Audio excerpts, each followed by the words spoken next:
tenían por qué conocerlo. Con su permiso, señora presidenta, quizás para ilustrar a la comisión, el grupo Graña Montero, que vende aproximadamente 2.000 millones de dólares y que en su pico ha tenido más de 50.000 trabajadores, tiene 4 áreas. Las 4 áreas son la inmobiliaria, ingeniería y construcción, servicios e infraestructura. Y debajo de esas 4 áreas cuelgan 23 empresas, ¿no? Y cuando hay obras, muchas veces se activan o se fundan otras empresas, es decir, debajo de esas 4 áreas de servicios pueden haber existido 50 empresas, ¿no? Entonces, todas esas tienen contador, auditor, suben los datos al consorcio, el consorcio los sube a los dueños del consorcio, en este caso, por ejemplo, podría ser la División de Ingeniería y Construcción, y luego de la Ingeniería y Construcción se consolidan en el balance general de estados financieros auditados. Y son esos resultados acumulados los que conoce el directorio del que el doctor Santamaría en distintas épocas hemos formado parte. Congresista Alcorta. Gracias, presidente. A través suyo al señor Abusada. Y yo me he quedado un poco pensando con la respuesta que dio hace un rato con respecto a que, bueno, usted no conocía el tema de los sobornos o las coimas que salen de las sobrevaloraciones, pero usted ha dicho que el gobierno de Ollantumala vetó durante los 5 años a Graña Montero. Así es. Entonces, ¿cómo nos explicamos todos ante las declaraciones de Barata que le entregó 3 millones de dólares en un maletín en un departamento que pertenece al señor Ollantumala en Armendáriz? ¿Por qué le entregó 3 millones de dólares? ¿A santo de qué? ¿Por qué? ¿Por buena gente? ¿Por qué fue? No veo cómo eso se relaciona, con permiso de la señora. ¿Por qué? Porque Barata era representante de Odebrecht, de Marcelo Odebrecht. Entonces, ¿por qué si le tenía un veto, Ollantumala o la familia mala, parejo mala? No, pero hablo por las consorciadas. Déjame. ¿Por qué le dio 3 millones de dólares a Ollanta? Heredia, perdón. Seguramente para obtener algún beneficio posterior, o porque igual que le puede dar, como se sabe, a sugerir, este soborno esa contribución fue sugerida por el presidente Lula, y yo he escrito amargamente 3 artículos quejándome de esas prácticas. Eso sería para que sea visto Odebrecht con buenos ojos. No tiene nada que ver con ninguna consorciada, ¿no? Congresista Alcorta. ¿Por qué le hago la pregunta y la he retomado? Porque es en función a lo que ha dicho Barata, que uno puede o no creer en lo que ha dicho en su declaración, él está bajo juramento y no puede mentir, que sí le entregó 3 millones a la señora Nadine Heredia en un departamento que pertenecía al señor Ollantumala en la avenida Armendáriz.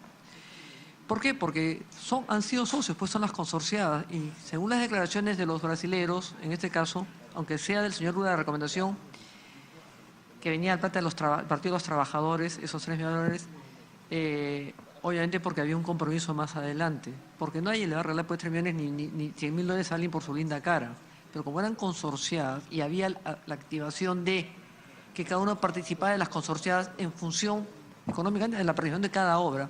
Por eso le reiteré la pregunta, nada más. Sí, pero le podría contestar, si me lo permite la señora presidenta. Ha sido, y ahora lo sabemos, en toda América Latina y en algunas partes de África, una costumbre de apoyar engraciarse con partidos que se pensaba que podían ganar las elecciones. Pero tan no... ninguna consorciada hacía esa planificación adelantada, que en el caso de la Interoceánica hizo todos los esfuerzos Odebrecht para ir sola y no con ninguna consorciada. Fue la protesta generalizada la que le quitó a Odebrecht el 40% de esa obra.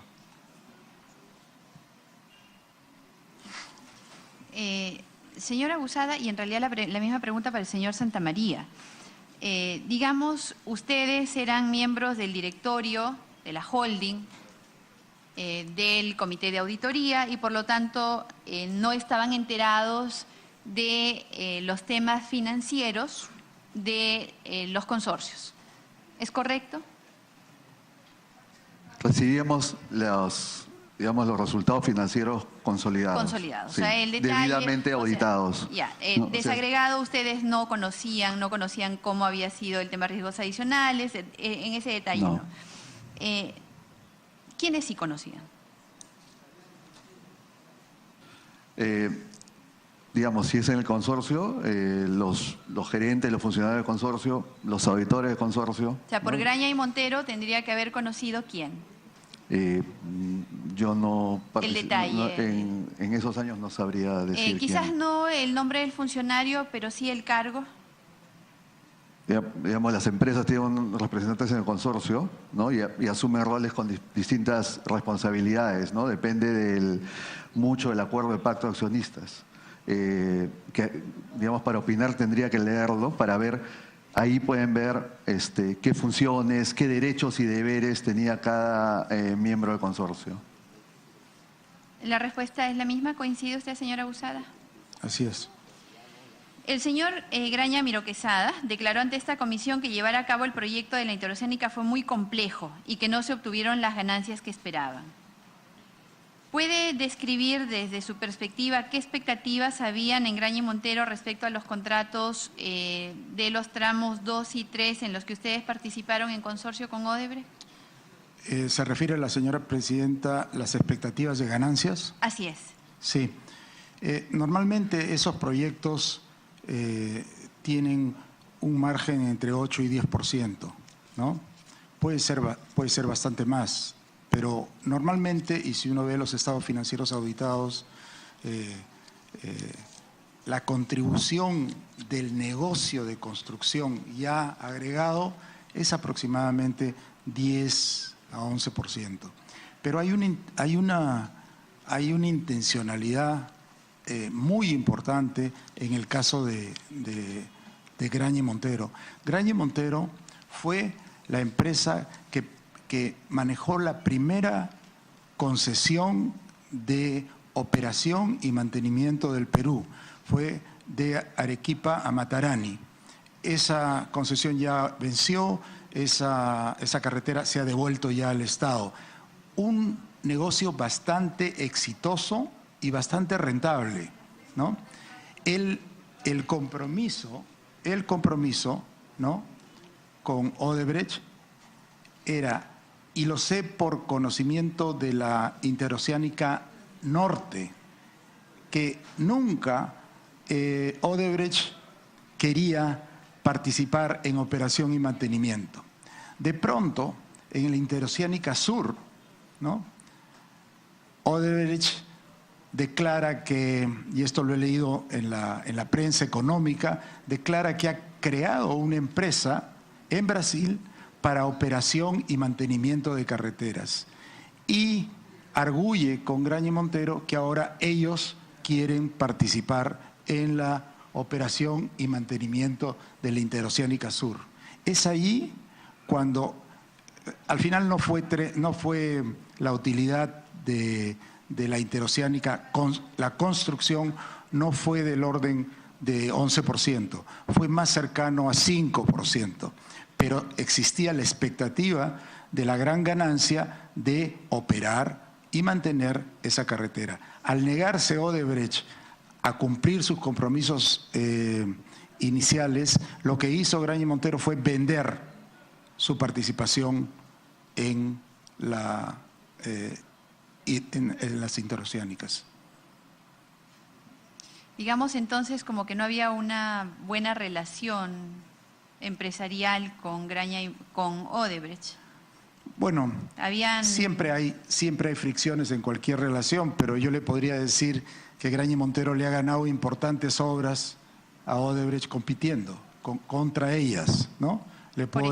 Por ejemplo, los fosfatos de Bayobar, ¿no?, donde Odebrecht perdió y Graña y Montero ganó una gran parte de la obra, ¿no? Entonces, entre los hombres de negocios, las amistades y las cortesías están normalmente a niveles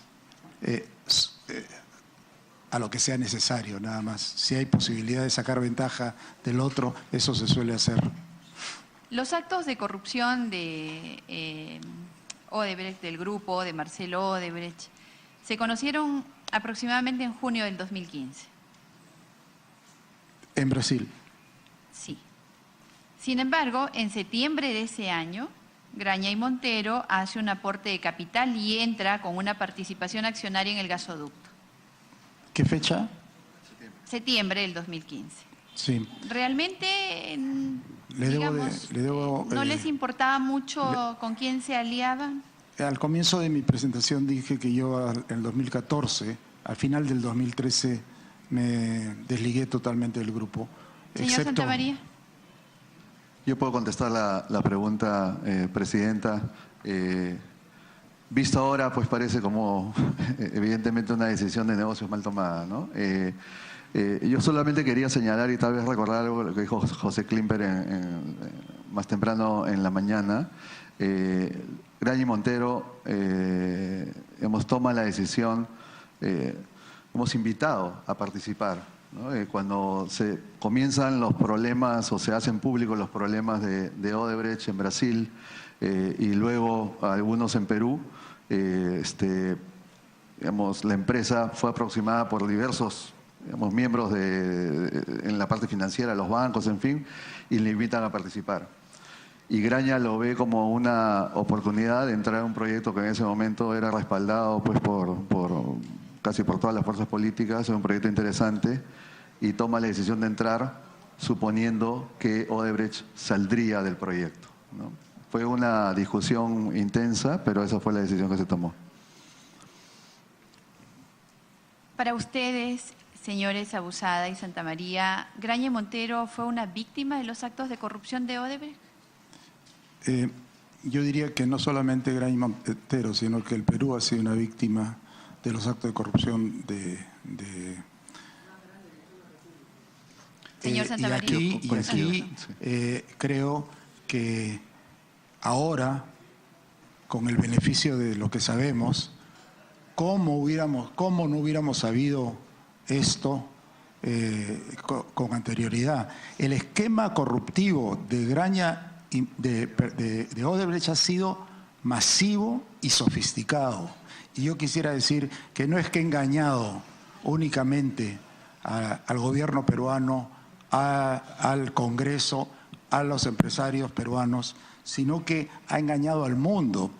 Permítame leerle brevemente un párrafo de un artículo que he publicado hace exactamente un año, hoy día.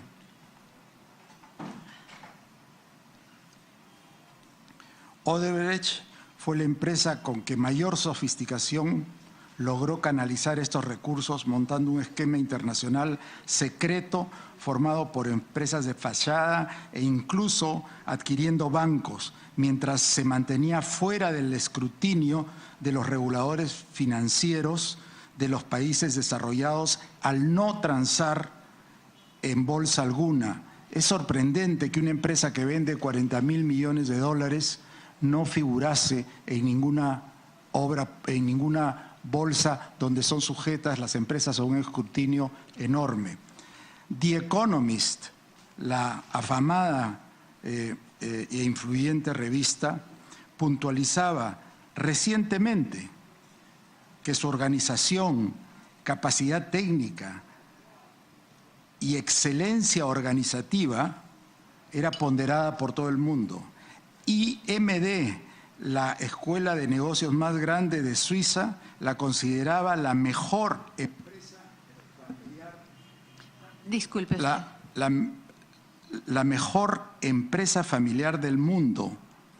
Y la consultora McKinsey, quizás la más importante del mundo, elogiaba sus éxitos atribuyéndolos a, comillas, sus principios y valores.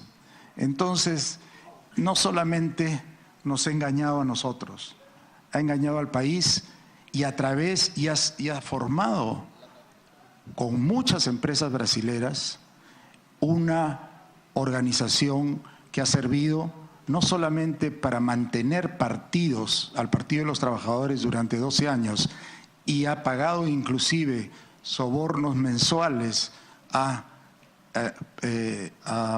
parlamentarios de la oposición para conseguir los votos, sino que esta empresa se ha inmiscuido en temas de defensa nacional del Perú, se ha inmiscuido en elecciones tratando de que los miembros del Foro de Sao Paulo llegaran al poder, ¿no?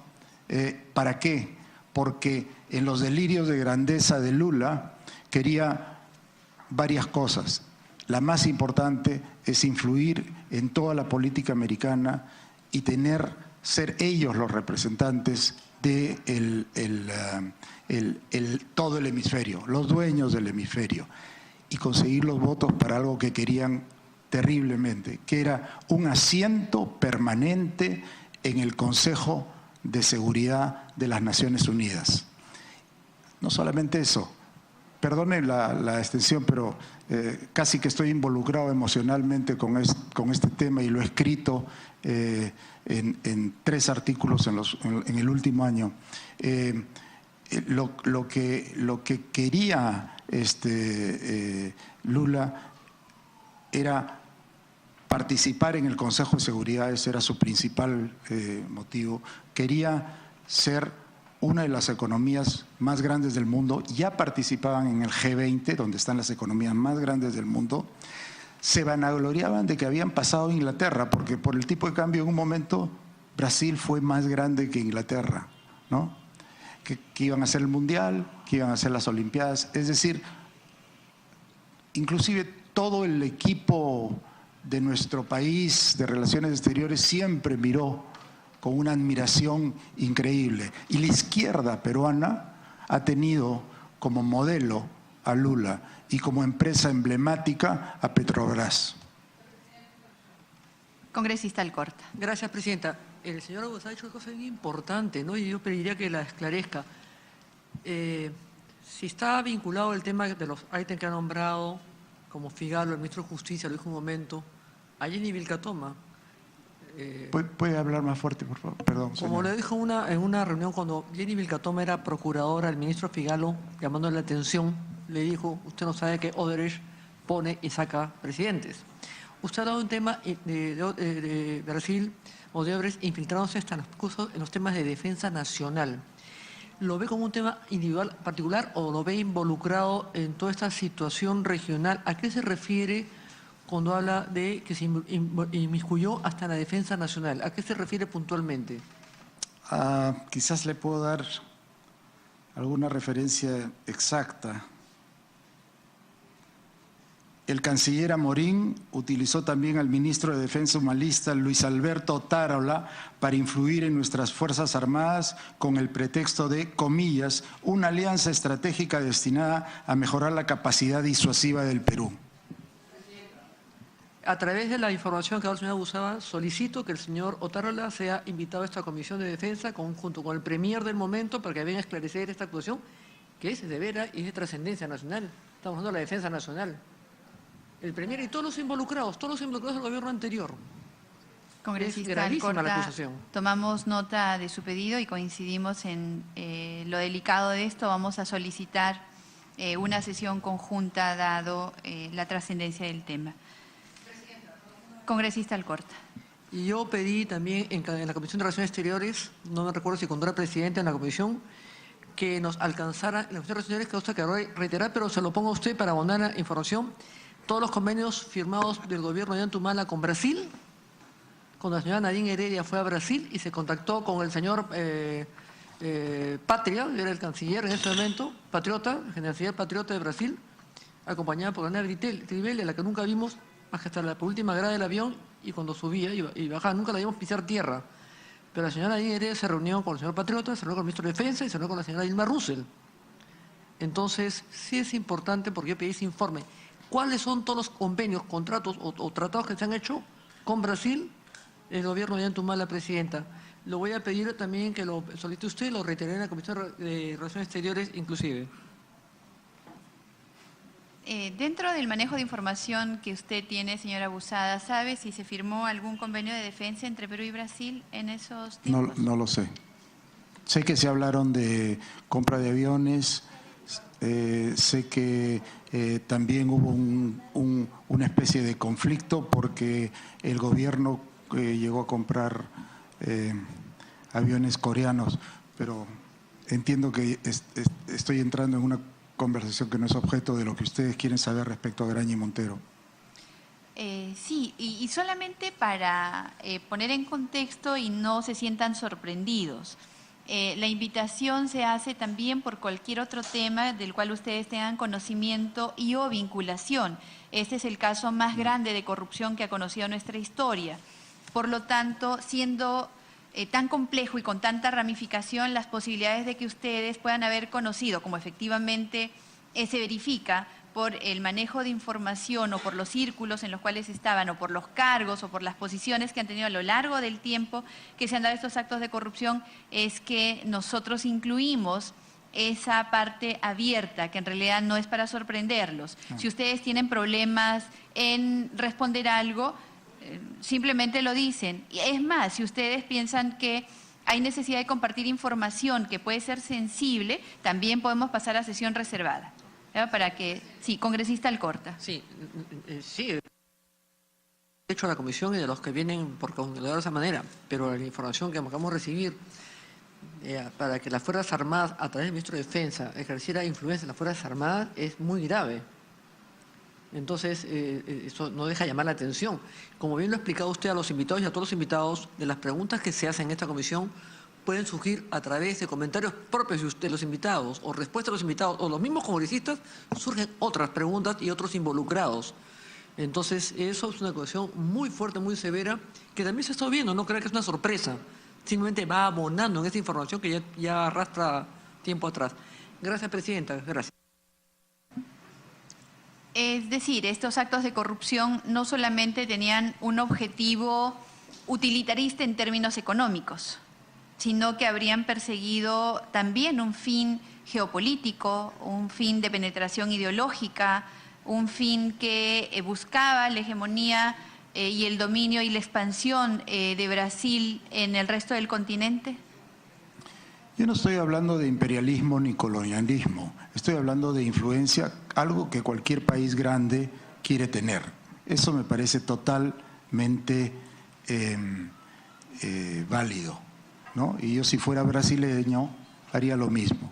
Otra cosa es inmiscuirse en los asuntos internos de los demás países, y el PT, yo tengo una gran admiración por Itamaraty, por el Ministerio de Relaciones Exteriores de Brasil. Sin embargo, tanto el PT como el Banco de Desarrollo, uno de los bancos más grandes del mundo, han sido instrumentos, tanto Itamaraty como el Banco de Desarrollo han sido instrumentos del PT para esa injerencia. ¿Por qué, a santo de qué le puede decir Humala, pásale 3 millones a este candidato? ¿O por qué Humala viene luego de salir del gobierno y durante el gobierno de Dilma Rousseff a promover obras de las empresas brasileñas? Entonces, yo no estoy en contra de que un país quiera influencia, estoy en contra de que quiera influir en los asuntos internos. Le digo una cosa más, modestia aparte, yo he sido una de las 2 personas que tuvimos la idea de la Alianza del Pacífico. Sí. Congresista Alcorta. Justamente hay una diferencia abismal, como el día y la noche. Una cosa es que los países como nosotros, yo acabo de mandar un Twitter hace un buen rato, de que ojalá que los miembros de la Alianza del Pacífico, Chile, Colombia, México y Perú, pudiéramos invitar a Ecuador, por ejemplo, a la Alianza del Pacífico. Tomará su tiempo porque hay una serie de condiciones, pero pueden ir como observadores, que es muy diferente, abismalmente diferente. Como Mercosur. Con Mercosur también, pero además que quieran influir en las Fuerzas Armadas de un país. Ya estamos hablando de soberanía y defensa. Esa es la gran diferencia abismal.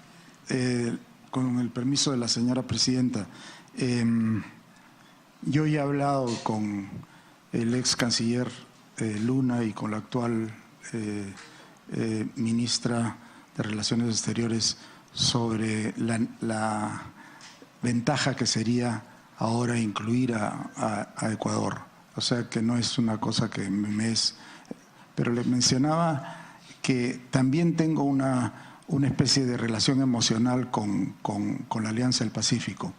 La idea de la Alianza del Pacífico surgió sencillamente después de que las economías que la conforman se abrieron al mundo.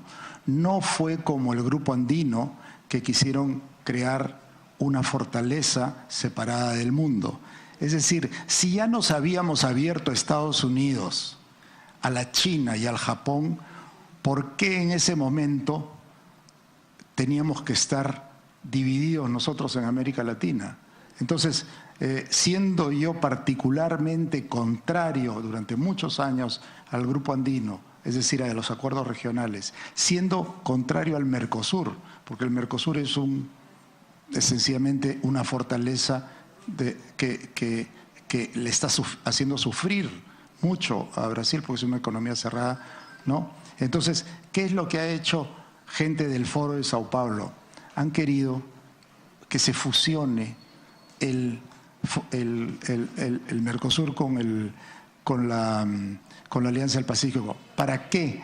Para mediatizarla. Y yo he visto al canciller Amorín inmiscuirse y asistir clandestinamente a reuniones de la Alianza del Pacífico. ¿Para qué?